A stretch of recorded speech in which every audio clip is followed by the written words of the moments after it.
In the heart of York, where the past has always lingered just beneath the surface, a simple street corner became a portal through time.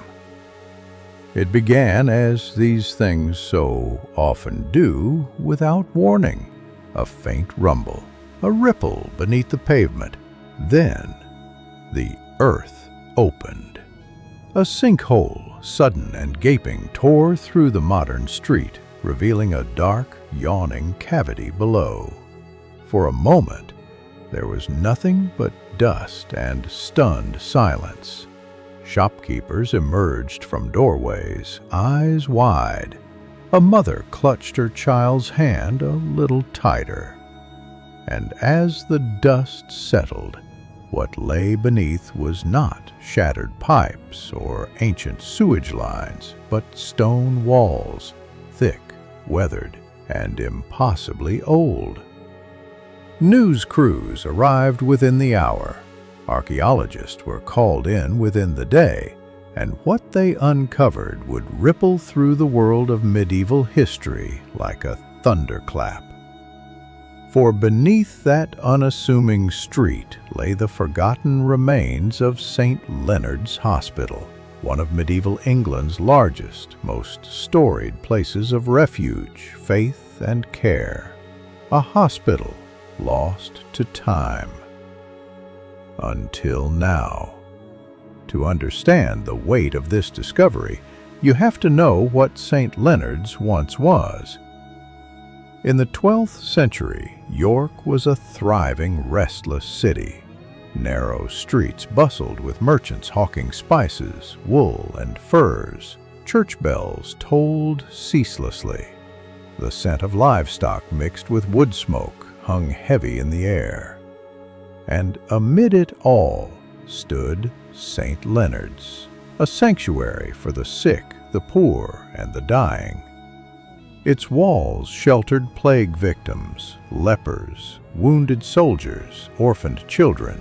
It was a place where the desperate came to die with dignity, or against all odds to recover. The old hospital was consumed by newer streets, swallowed by layers of modernity, until even its memory was dimmed to a footnote in dusty archives. And then the earth opened, and the past demanded to be seen again. The first fragments recovered from the site were modest, a length of crumbling wall, a rusted iron nail. But as the excavation deepened, so too did the story. Hidden beneath centuries of dirt and debris were hospital wards, kitchens, storerooms, a stone slab, likely an altar, clay vessels used to hold medicinal herbs, and in one silent, suffocating corner, human remains, the bones of those who had once sought solace here. Historians, physicians might bleed a patient to balance their humors, or prescribe ground pearls for fever. Yet in these places, amid the moaning of the dying and the scent of hot tallow and damp stone, kindness flickered. The poor were fed, the orphaned clothed, the dying given a priest's final blessing.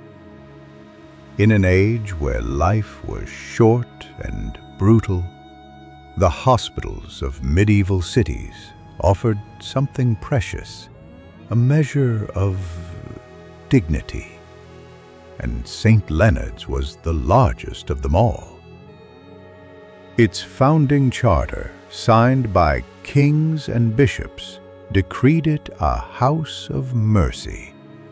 At its height, it housed hundreds, with separate wards for lepers, women, and the mentally ill, then known as the possessed. In the mid-16th century, amid Henry VIII's brutal dissolution of the monasteries, the hospital was closed, its lands seized, its walls dismantled, its memory buried, both literally and figuratively, beneath the growing city. Some stones were repurposed to build homes, others left to sink into the earth. And so, for nearly 5 centuries, St. Leonard's lay forgotten, a ghost beneath the streets of York, until the earth cracked open. For the modern archaeologists descending into the sunken ruins, it was as close to a time machine as one could hope for. Dust motes hung in the air. Ancient timbers, miraculously preserved in the damp earth, still bore the marks of medieval tools. Locals walked the streets differently now, pausing at the barricades to peer down into the past. There was a strange sense of reverence in the air, as though the land itself was telling its story at last, and the living dared not interrupt. Journalists spoke of ruins and relics. Experts debated the dating of stones and timbers. But what drew people to the site wasn't the dry facts of history. It was the sudden, intimate nearness of human lives long past, the ghosts of York's medieval poor, whose names were never recorded, whose faces no portrait preserved, and now they were speaking. The first week of excavation yielded remarkable finds, not the glittering gold or jeweled relics that so often fill museums, but objects of deep, aching humanity. Simple wooden bowls, their surfaces worn smooth by countless meals. A necklace of glass beads, some bright, others dulled by earth and time. A tiny bronze bell, no larger than a fingernail, perhaps once tied around the wrist of an ill infant so a mother might hear her child stir in the night. Each object pulled the long dead closer. There, within the crumbling walls of St. Leonard's, the hospital's story unfolded not through grand declarations, but through fragments, scraps of bone, rusted tools, a child's forgotten toy. Together, they painted a portrait of life and death in medieval York, far richer and far sadder than any textbook could convey. St. Leonard's wasn't simply a hospital, it was a world within a world. For those banished by plague, by poverty, by misfortune, it was a final refuge. The streets of medieval cities were brutal places. The poor lived in filth, prey to disease and crime. Orphans wandered alleys. Lepers were shunned to the outskirts of town, forbidden from drinking from public wells or entering churches. Yet, within the hospital's walls, a kind of sanctuary existed. Its records, scant though they are, speak of wards divided by illness. One for plague sufferers, one for the blind, another for the mentally ill, called at the time the possessed. The nuns and monks who served here did so at great personal risk, knowing each patient might be carrying the very pestilence that could claim their own lives. And still they came. Medicine in those centuries was a bewildering mixture of half-truths and superstition. Physicians believed the body was ruled by 4 humors: blood, phlegm, yellow bile, and black bile, and that illness arose from their imbalance. Leeches were applied to feverish brows. Patients bled to release bad humors. Powders of dried snake or ground pearls were prescribed for ailments. Incantations whispered, relics pressed against the skin, and pungent herbs burned to ward off spirits. To the modern eye, it seems madness. And yet there was tenderness in these rituals. The sisters of St. Leonard's anointed the dying with holy oils. The monks sang prayers for departing souls. As the excavation stretched into its second week, deeper chambers emerged from the soil. A stone room, its doorway blackened by ancient fire. Charred timbers collapsed centuries ago sealed a cluster of objects within, untouched since the hospital's final days. Among them lay a wooden writing tablet, the wax long since eroded, and beside it, a bronze stylus. Evidence, perhaps, of record-keeping, prayers noted, or final messages scribbled in trembling hand. And there, nearby, a set of tools, delicate, precise, astonishingly advanced for their age. A scalpel, a bone saw, a set of tweezers, all arranged neatly in a leather pouch, preserved by the damp soil. The belongings of a medieval healer, carried into the hospital's wards day after day, to tend wounds and tumors and sickness as best one could. It was a moment that left even the hardened archaeologists silent. For in that pouch lay not only the remnants of medieval medicine, but the evidence of courage, of men and women who, in an age where death was the most certain of companions, faced it daily to ease the suffering of strangers. The walls themselves spoke too. Scratched upon their surfaces were prayers, names of the dead, symbols believed to ward off evil, crude crosses, loops, and runes, messages from the desperate. One hastily cut another, "Mother, remember me." These were not the boasts of kings or lords.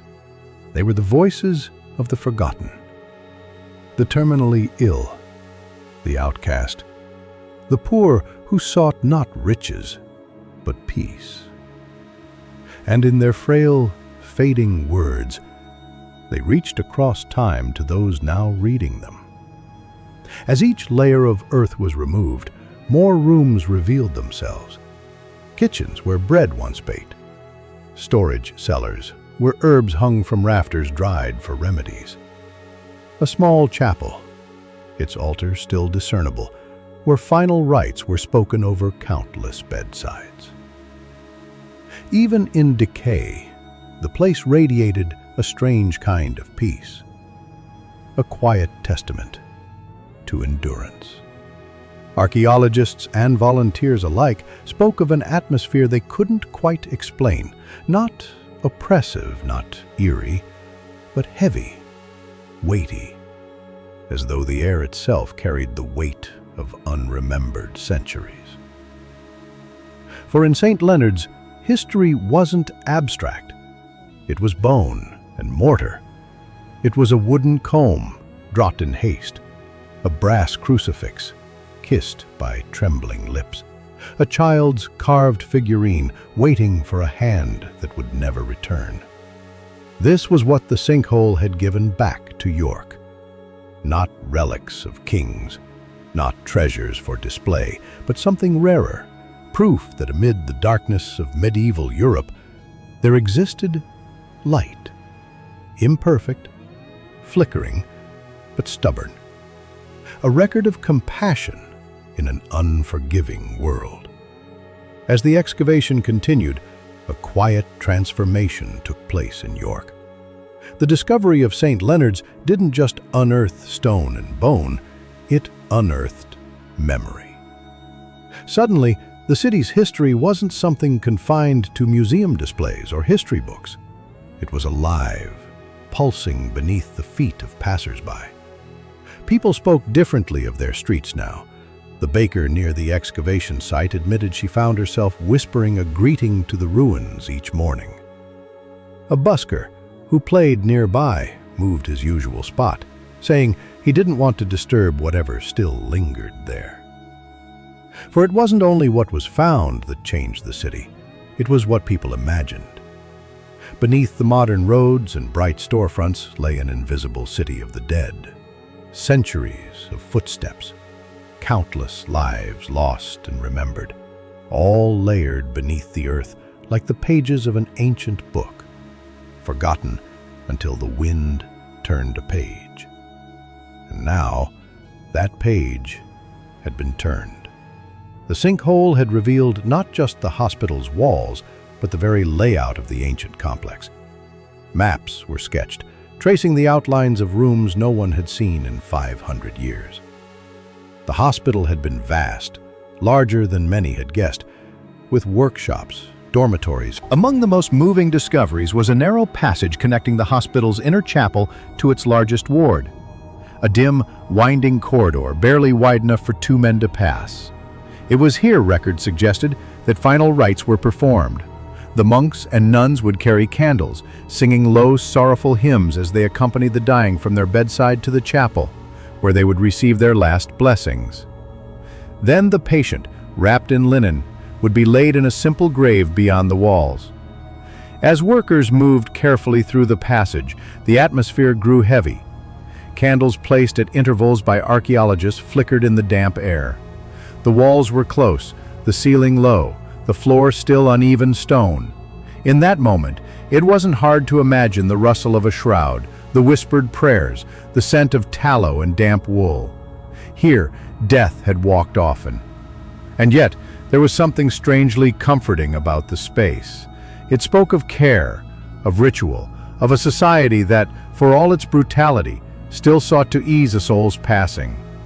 In an age where medicine could do little, it was faith, ceremony, and kindness that accompanied a person into the next world. Further inside the site, a discovery stopped the excavation team cold. A cluster of human remains, half a dozen individuals buried hastily in a communal grave. The positioning of the bones suggested a hurried burial, likely in the face of an epidemic. Plague, most likely. The skulls bore no signs of violence. The bodies showed no respect of orderly positioning, no markers. It was a grave dug in desperation. And among the remains, clutched in the fragile fingers of one skeleton, was a wooden rosary. The beads had decayed to soft pulp, but the cross remained, small, simple, a testament to a final, desperate hope. It was a stark reminder of the world St. Leonard's inhabited. A world where plague carts rolled through cobbled streets, where the church bells tolled not for weddings or feast days, but for the dying, where entire families vanished within a week. And yet, amid the horror, there were hands that cared enough to bury the dead, to press a rosary into stiffening fingers, to carve a prayer into stone. The discovery of that grave made headlines beyond York.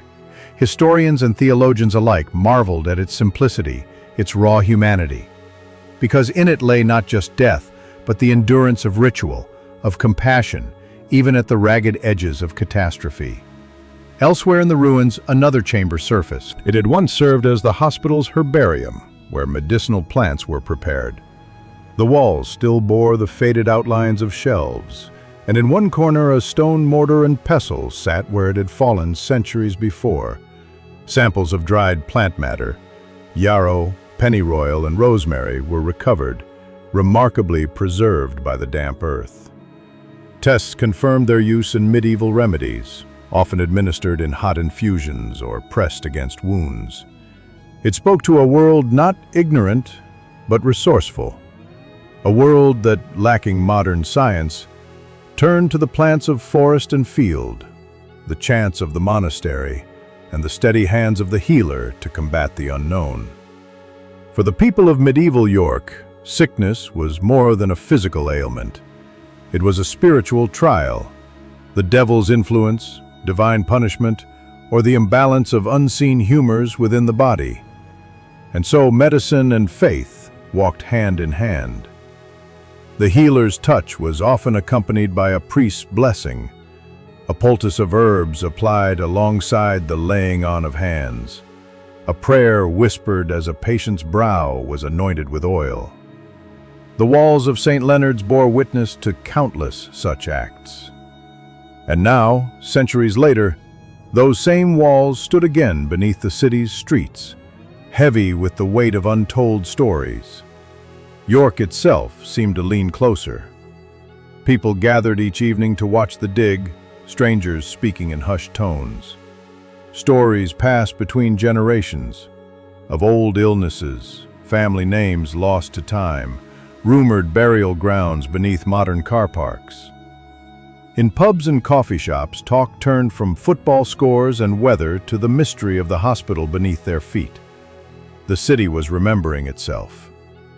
And the sinkhole, once a mere hazard, had become a sacred place. As days turned into weeks, St. Leonard's no longer felt like a ruin. It felt like a memory, slowly finding its voice.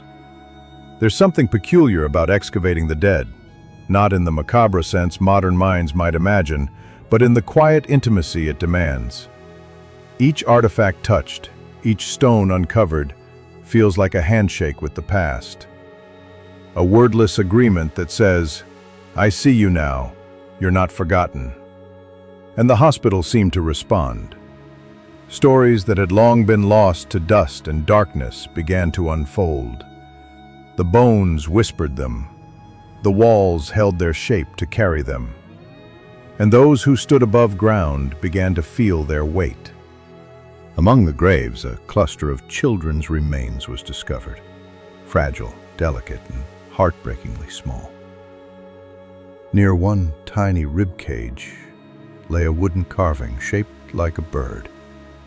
A toy, perhaps, once clutched by nervous hands in a candle-lit ward. The find struck a raw chord with the excavation team, for in those hollow eye sockets and brittle bones was the unmistakable echo of grief. Grief so old it might have turned to stone, but here it was again, raw and immediate. It reminded the living that medieval hospitals weren't only places of healing, they were places of death. Places where mothers wept for lost children, where friends whispered final words into failing ears. And yet, St. Leonard's offered something else too, a shelter for the helpless in a world that often turned away from them. Further into the ruins, a sealed chamber was uncovered. Inside lay a small cache of personal items, iron keys, a length of woven belt, and a leather-bound book. Its pages mostly rotted, but a few scraps of inked script surviving, enough to reveal a series of prayers for the sick and dying. The chamber may have belonged to one of the hospital's caretakers, perhaps a nun or priest whose charge it was to tend to those abandoned by family and fortune alike. This single room, long untouched by sun or wind, radiated an eerie peace. It felt, the archaeologist said, like a room where someone once prayed for others long after hope had fled. It wasn't long before the team uncovered what they suspected was the hospital's altar stone. Rough-hewn, pitted with age, yet unmistakably a sacred place. Here, countless masses had been held for the souls of the sick, the dead, the desperate. Candles would have burned. Hymns would have echoed against stone walls. And in the flickering half-light, monks and nuns would have stood, eyes heavy with weariness, calling upon mercy. It wasn't wealth or fame that brought people to St. Leonard's. It was need. A final sanctuary for those too poor, too sick, too far gone for any other door to open. Yet within these walls, the forgotten were given names in ledgers. Final prayers, clean linen, a bowl of broth. And when death came, they were laid to rest within consecrated ground, not discarded in plague pits or back alleys. It was a mercy too easily overlooked by the modern mind. As word spread of the discoveries, crowds gathered nightly. Some came to see history unearth itself. Others came because they felt the need to. The city's collective memory, long buried, was stirring. Older residents spoke of strange sinkings on nearby streets decades before, of places where the ground seemed soft. A chance to remember those who history had deemed unremarkable. The poor, the sick, the orphaned. The ones without statues or marble tombs. The ones whose names were never spoken in chronicles. And perhaps, in doing so, to honor what truly endures, not kings, not conquests, but compassion. In the end, the sinkhole did more than reveal stone and bone. It uncovered a truth we often forget, that history is not made only by kings and warriors, but by the quiet hands that heal, bury, and remember. St. Leonard's may have vanished from sight, but its spirit endured beneath York's streets, waiting to remind us that even in the darkest centuries, compassion flickered in the hearts of the forgotten. The earth opened, and with it, the past spoke, not with grand monuments, but with simple human grace. And this time, we listened.